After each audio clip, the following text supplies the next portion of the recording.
No último livro da Bíblia,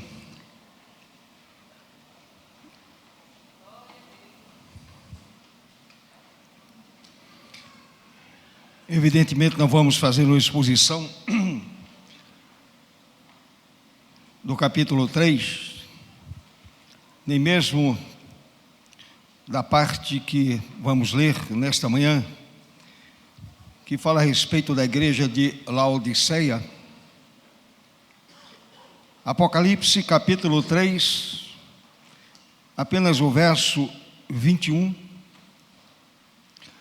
Lembrando a igreja que a igreja de Laodiceia foi uma igreja extremamente complicada e recebeu dura repreensão do Senhor da igreja. Uma igreja que se achava rica e abastada. Uma igreja que não imaginava ela que não precisava de coisa alguma. E o Senhor diz uma palavra duríssima àquela igreja no verso 17. E nem sabes que tu és infeliz, sim, miserável, pobre, cego e nu. E o Senhor dá um conselho àquela igreja, está no verso 18. Depois ele diz que repreende e disciplina a quantos ama. E o Senhor diz: sê, pois, zeloso e arrepende-te. Observa o verso 20. Eis que estou à porta e bato. Aquela igreja soberba, cheia de si mesma, havia deixado o Senhor do lado de fora. Mas eu chamo a sua atenção para o verso de número 21. E é interessante que o Senhor sempre termina, como diz o verso 22, dizendo: quem tem ouvidos, ouça o que o Espírito diz às igrejas. Verso 21.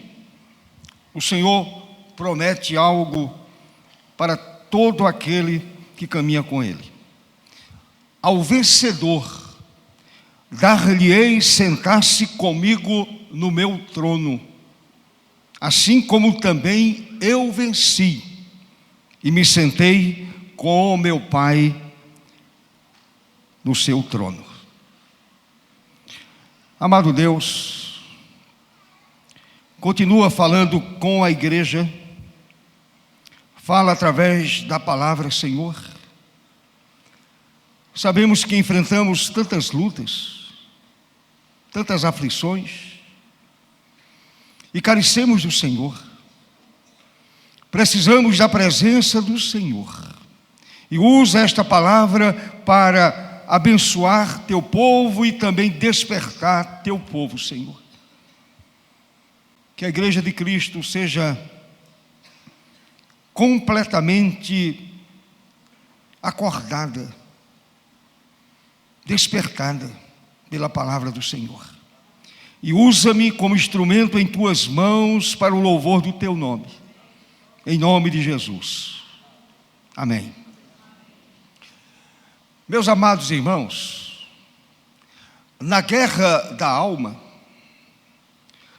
lutamos contra adversários externos e internos. Adversários que tentam roubar de nós a vitória que nos foi outorgada pela morte e ressurreição de Jesus, nosso Senhor. Lutas penosas internas e lutas externas. Observe que a escritura que lemos afirma que Cristo é a vitória da igreja. A igreja de Laodiceia havia esquecido. Cristo é a vitória da igreja. E o texto nos diz de uma forma muito clara que o trono do Pai será compartilhado pelo Filho unigênito e pelos filhos adotivos de Deus, por meio de Jesus. Olhe para o verso mais uma vez. O Senhor está dizendo àquela igreja, ao vencedor, aquele que persevera com a graça de Deus até o final, ao vencedor dar-lhe-ei sentar-se comigo no meu trono. Trono compartilhado. O Pai compartilhando o trono com o Filho. E o Filho compartilhando o trono com os filhos adotivos de seu Pai, a saber, a igreja. A saber, o povo comprado pelo sangue glorioso de Jesus. Assim como também eu venci e me sentei com meu Pai no seu trono. Que promessa especial. Que promessa maravilhosa a minha vida e a sua vida. Então observe, meu querido irmão, o Senhor Jesus, na qualidade de vitorioso, chama os crentes para compartilhar da sua vitória e da sua glória. Da vitória e da glória. Porém, meus amados, não há vitória sem conflito, sem luta, sem enfrentamento, sem aflição, sem choro, sem dor. Nós vivemos num vale de lágrimas. Tantas situações adversas. É um vale de lágrimas, é um vale de sofrimento, é um vale de aflição, é um vale de dor. E para o cristão se tornar vitorioso em todas as áreas, principalmente na vida interior, na vida espiritual, esse crente precisa lutar e vencer em 3 frentes de batalhas contra 3 potentes inimigos: o próprio eu, a nossa inclinação para aquilo que o Senhor não aprova, que não recebe o selo da aprovação divina, o mundo, esse sistema pecaminoso, escravizante, imoral, indecente, sujo, e o diabo, adversário tremendo, que ousou, por exemplo, tentar o próprio Filho de Deus. Se ele tentou a Jesus, imagine como ele não faz para tentar a minha vida e a sua vida. O que ele não faz para atrapalhar a marcha da igreja. Ele levanta tantas coisas para tentar destruir o testemunho da igreja. Porém, maior é aquele que está em nós. Maior é aquele que dirige a igreja. Maior é aquele que é o Senhor da igreja e que está presente aqui nesta manhã. A Bíblia ensina de uma maneira insofismável como vencer estes inimigos. A Bíblia apresenta o norte, a Bíblia apresenta o caminho, e a própria Bíblia vai nos dizer que nós em Cristo somos mais que vencedores. A igreja não está correndo atrás de uma vitória. A igreja, segundo a Bíblia, já é vencedora. E finalmente, a igreja, nós seremos reis e sacerdotes, atingindo aos mais elevados estado da glória celestial, da glória eterna. Mas, enquanto esta fase final e definitiva não acontece, nós estamos aqui ainda na terra. E temos que lutar. Não usando as nossas próprias forças, não usando as nossas próprias energias, não usando a nossa capacidade intelectual, porém usando o poder que vem do céu, que emana do trono, que vem da eternidade e alcança a minha e a sua vida. Portanto, eu quero rapidamente falar sobre essas 3 frentes de batalha. Primeiro, o eu em nós, na minha vida e na sua vida. Deixe-me dizer algo importante a você, meu querido irmão, minha querida irmã. O nosso eu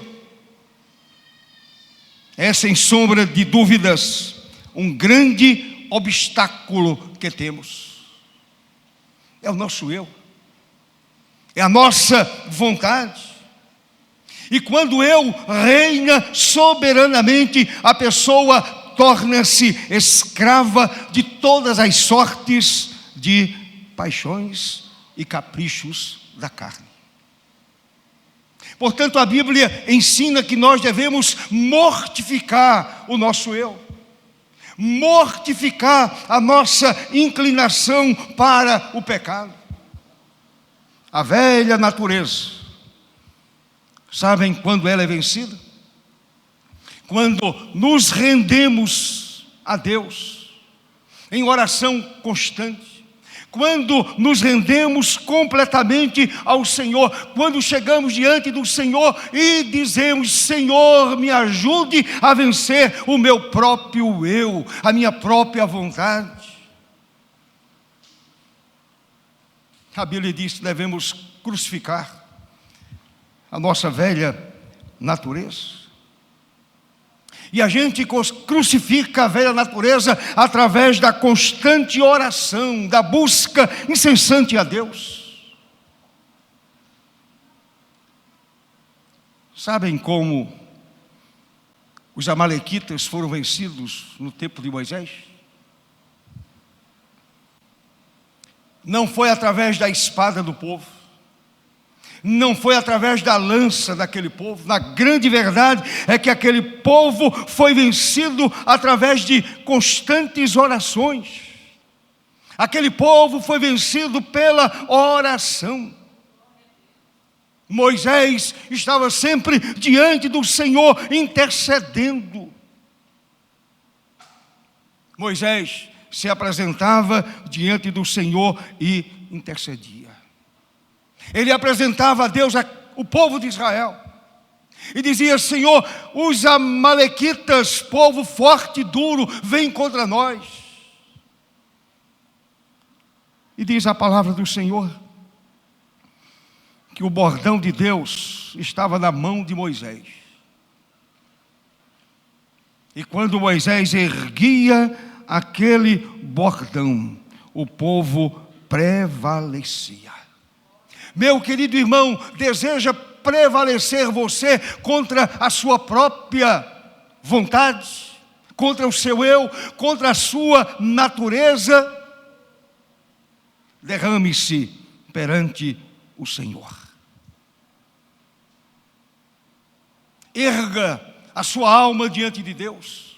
Erga o seu bordão diante da presença de Deus. Erga a sua alma em oração diante do Senhor, e a velha natureza é vencida, a velha natureza pecaminosa é vencida, e você recebe a vitória das mãos do Senhor nosso Deus.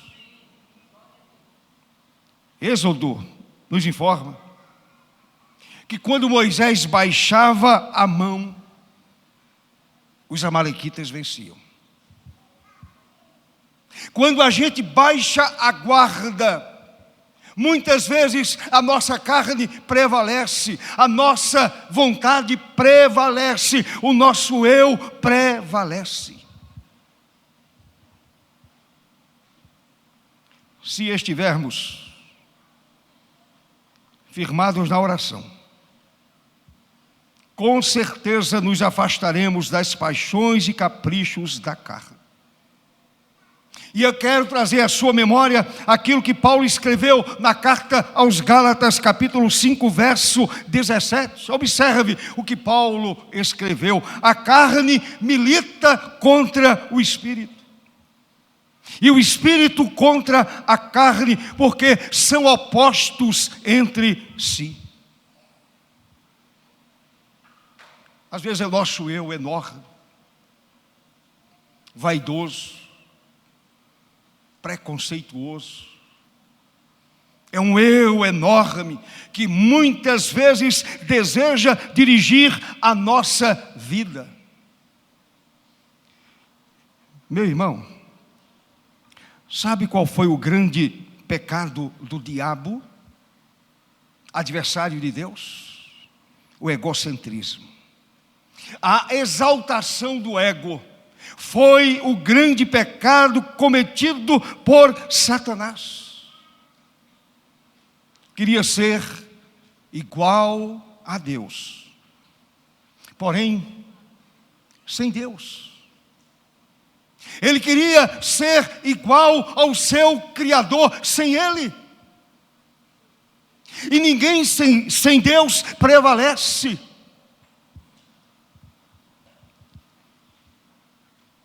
Quando o nosso eu é submetido ao senhorio do Senhor Jesus, somos mais do que vencedores. Quando submetemos a nossa vontade à vontade soberana do Senhor, somos mais que vencedores. Segundo adversário, segunda frente de batalha, o mundo fora de nós. Preste atenção, meu irmão. Mundo, não no sentido de cosmos. Tudo aquilo que Deus criou, todo o cosmos, não é neste sentido. Não é o mundo físico. Não é o mar belo, exuberante. Não são as estrelas criadas por Deus. E Ele conhece a todas elas, chamando-as pelo nome. Não são os litorais belíssimos, principalmente o litoral alagoano. Não é a floresta amazônica. Não são as geleiras. É o mundo dos homens. Esse mundo aterrador, de costumes corrompidos, costumes apodrecidos, padrão moral e espiritual altamente degradados. É exatamente este mundo, este sistema corrupto, degradado, imoral, sujo.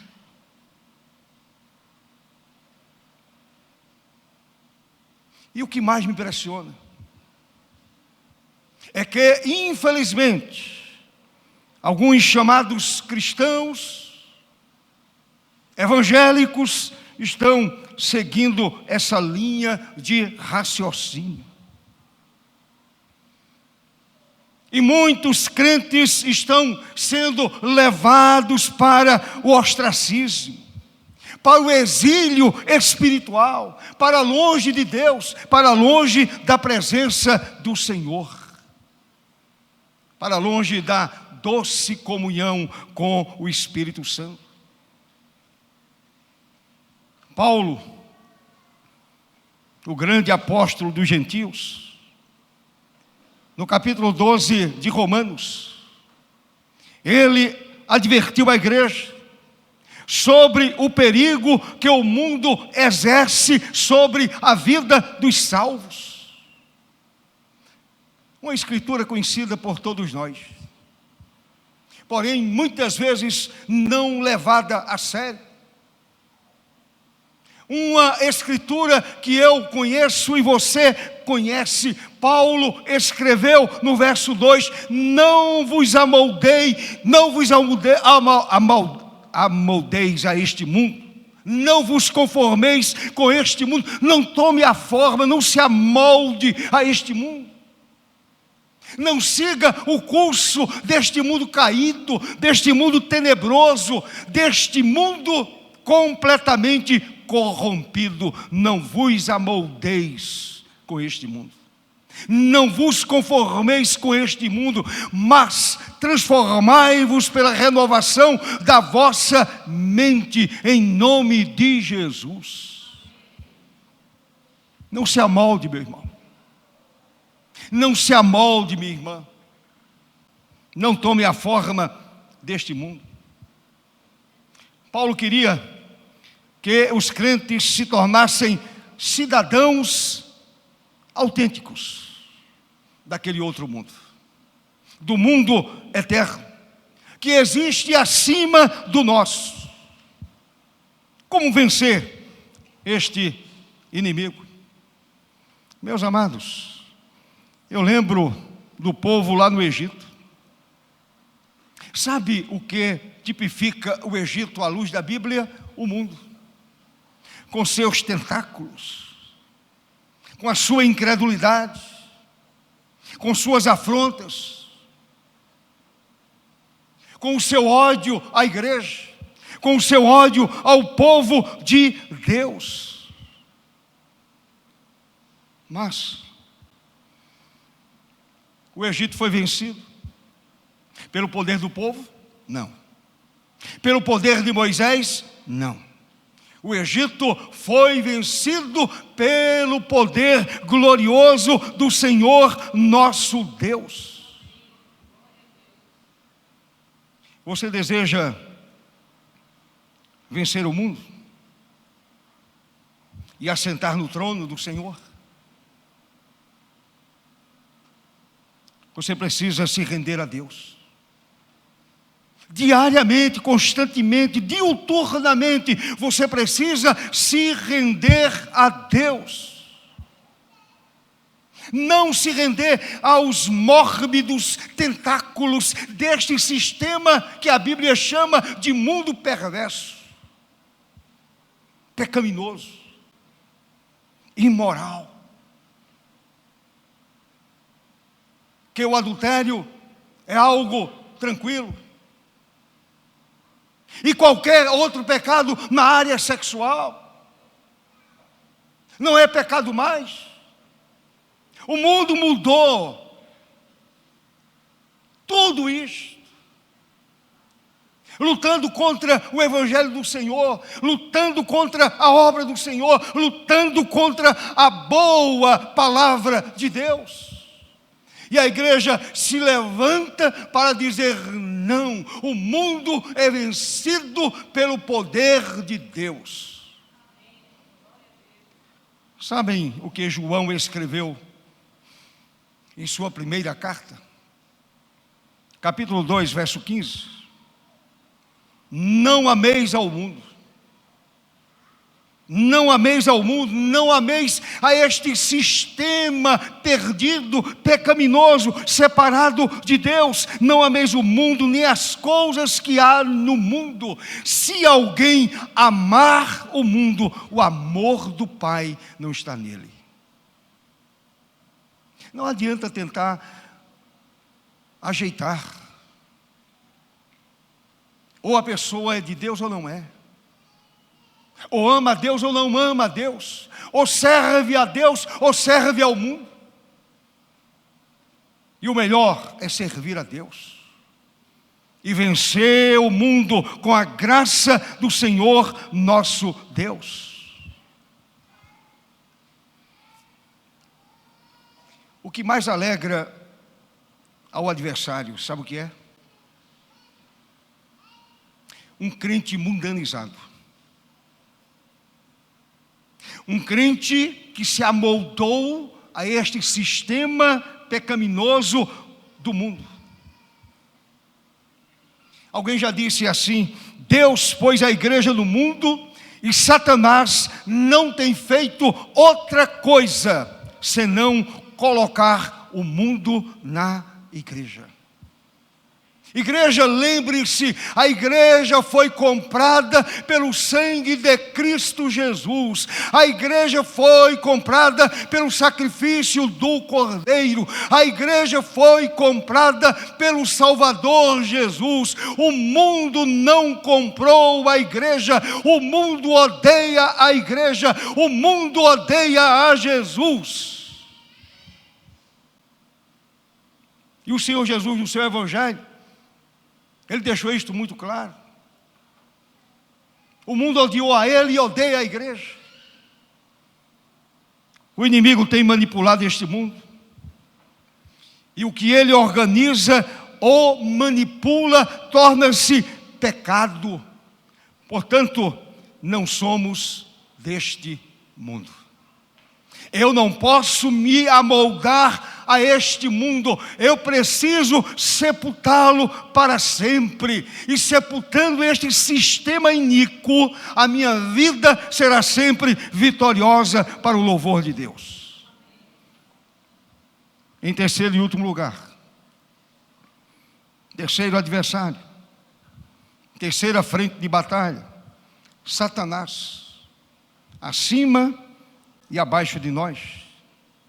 Meu irmão, entenda, o diabo não descansa um minuto sequer. Está sempre investindo nas vidas para destruí-las. É o papel dele. Lá no Evangelho de João, capítulo 10, o Senhor deixou muito claro qual é o papel de Satanás. Ele veio somente para roubar, matar e destruir. Esse é o trabalho dele. E ele continua matando, roubando e destruindo. Ele continua destruindo as famílias. Ele continua destruindo os casamentos. Ele continua destruindo os jovens. Ele continua destruindo pessoas que foram criadas à imagem e semelhança de Deus.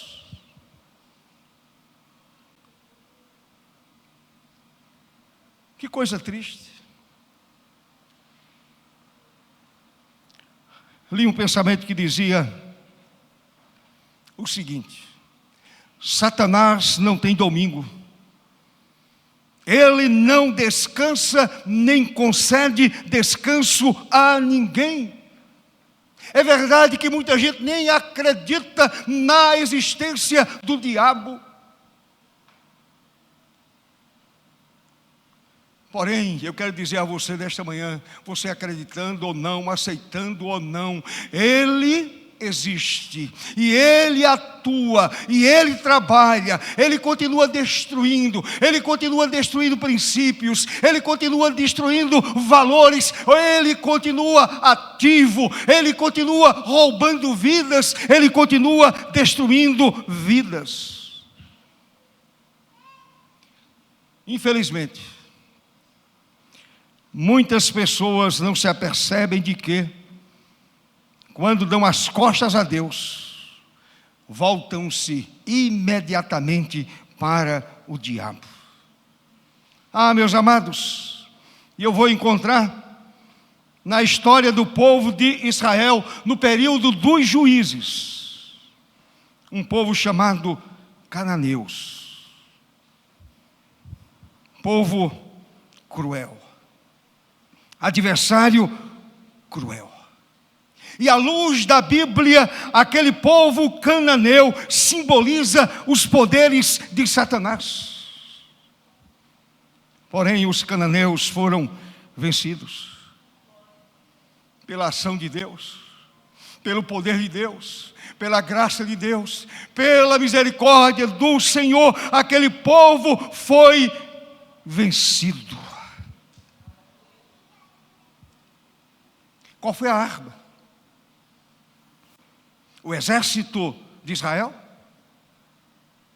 Qual foi a arma? Não foi arma carnal. Aquele povo foi vencido pelo poder que vem do alto, pelo poder do Senhor nosso Deus. Não tente vencer o diabo usando a sua força. Não adianta. Eu sou limitado e você é limitado. Eu sou pequeno e você é muito pequeno. Mas sabe o que a Bíblia diz? Na primeira carta de João, capítulo 3, verso 8, uma notícia maravilhosa, uma notícia eloquente. O Senhor Jesus se manifestou para destruir as obras do diabo. Louvado seja o seu nome para sempre, o nome do Senhor. Quem destrói, quem vence? O Senhor Jesus. Quem é o Senhor da igreja? Jesus. Por esta razão, a igreja será sempre vitoriosa em nome de Jesus. Um escritor cristão disse: o diabo é tão astuto que o seu trabalho mais sutil não é desenvolvido nas boates ou bares, mas nos santuários. Como é sutil o diabo! O trabalho dele é tão sutil que ele trabalha na vida daqueles que estão na igreja. Quem está lá já pertence a ele.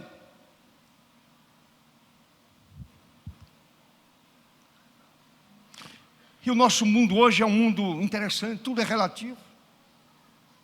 Tudo relativo. Não há problema nenhum, não há maldade, não há pecado. O mundo, para o mundo, tudo é relativo. Porém, à luz deste livro, não é. Não é. O apóstolo Paulo, lá em Efésios capítulo 6, verso 11, diz que devemos nos revestir de toda a armadura de Deus para podermos ficar firmes contra as ciladas do diabo. Diz também que precisamos usar o escudo da fé, com o qual podemos apagar todos os dardos inflamados do maligno.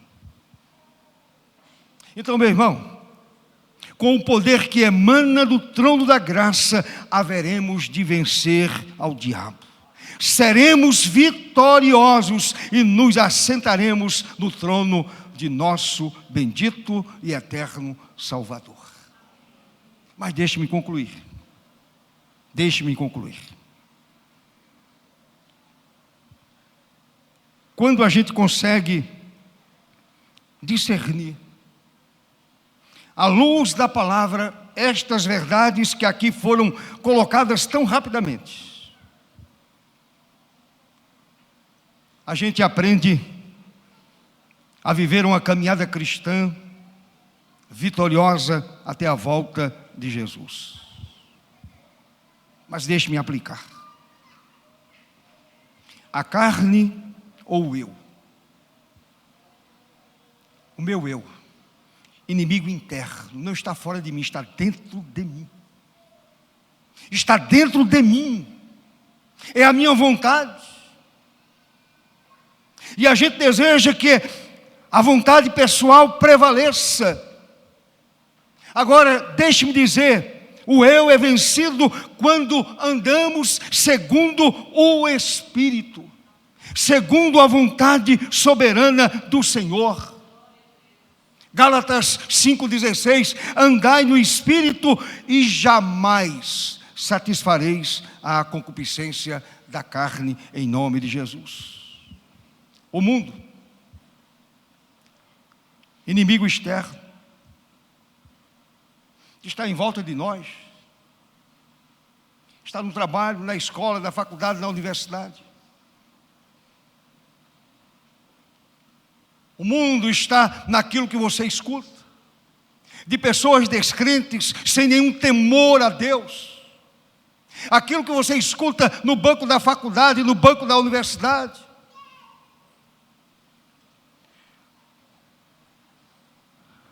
Esse inimigo externo, sabem quando ele é vencido? Quando amamos a Deus acima de todas as coisas. Quando observamos o mandamento ensinado pela Bíblia Sagrada. Sabem o que Jesus diz em Mateus 22, 37? Amarás ao Senhor teu Deus de todo o teu coração, de toda a tua alma e de todo o entendimento, repetindo aquilo que o Senhor Deus já havia dito lá no passado a Moisés e ao povo de Israel. João diz que não devemos amar ao mundo. Não se deve amar ao mundo, o crente não deve amar ao mundo. E finalmente, Satanás, adversário ardiloso, inimigo da nossa alma, inimigo da minha vida cristã, inimigo dos conceitos bíblicos,